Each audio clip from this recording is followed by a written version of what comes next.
балким ар бир жумуш болсо, ар бир ситуация болсо, анын артында бир жакшылык болот да, сөзсүз түрдөчү.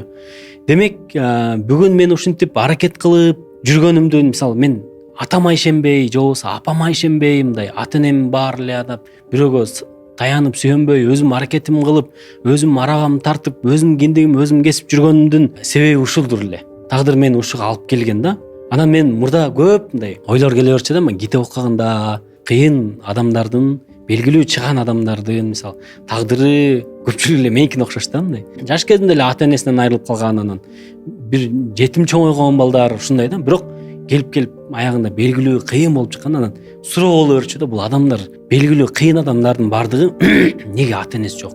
Неге ушундай кыйын тагдырга туш келишкен деличи? Көрсө адам бул башка келсе байтал жорго дейт го. Таянарга эч кимиси жок болгондо адам өзү чир алат экен да. Табигый мыйзам ушундай экен да. Өзүң чир алып, кой, мен өзүм тагдырым өзүм колго алайын, мен өзүм турмушум өзүм жүргүзөйүн деп отуруп эле адам өзү бышып калат экен да жашоочу. Ошентип анан көп кыйын адамдар ушинтип чыгат экен.